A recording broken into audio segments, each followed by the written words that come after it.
আমি মোহাম্মদ সুজন আলী। আমি এসেছি যশোর পলিটেকনিক ইনস্টিটিউট থেকে। আমার এই প্রকল্পের সাথে ছিল, আমরা 3 জন ছিলাম। আমার সহকারী হিসাবে ছিল আব্দুল মুত্তালিব এবং মুস্তাফিজুর রহমান। আমাদের এই প্রকল্পের নাম হচ্ছে IoT home appliance and automation. এই প্রকল্পটির মূল উদ্দেশ্য হচ্ছে বৈদ্যুতিক অপচয় রোধ। আমাদের বাসাবাড়িতে যে পরিমাণে বিদ্যুৎ অপচয় ঘটে, সেই বিদ্যুৎকে অপচয় রোধের জন্য আমাদের এই প্রকল্পটি অনেক সহায়তা করবে। মাননীয় প্রধানমন্ত্রী স্মার্ট বাংলাদেশ গড়ার লক্ষ্যে আমাদের এই প্রকল্পটি অনেক সহায়ক হবে বলে আমরা মনে করি।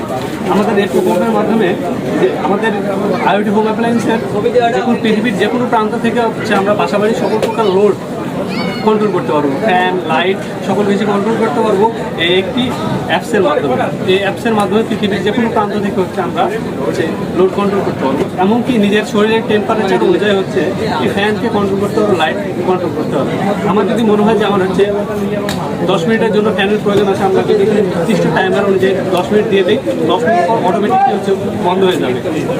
আমাদের শরীরে নিজের টেম্পারেচার অনুযায়ী হচ্ছে আমরা ফ্যানগুলো কন্ট্রোল করতে পারবো।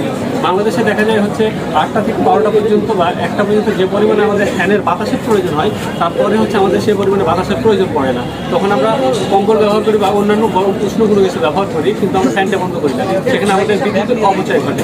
আমাদের এই বিদ্যুৎ অপচয় রোধের জন্য আমাদের এই প্রকল্পটি, আর যেহেতু তাপমাত্রা নির্ধারণের জন্য একটি নির্দিষ্ট তাপমাত্রা দেওয়া থাকবে, নির্দিষ্ট তাপমাত্রা পরে হচ্ছে ফ্যানটি বন্ধ হয়ে যাবে। আমাদের এখানে হচ্ছে বাসাবাড়িতে হচ্ছে প্রবেশের ক্ষেত্রে বাসাবাড়ির মেন গেটে আমরা একটি লাইট ব্যবহার করি। এই লাইটটি যখন রাত্রি হয় তখন হচ্ছে আমরা হচ্ছে সেই লাইটটি অন করে আসি এবং হচ্ছে যখন সূর্য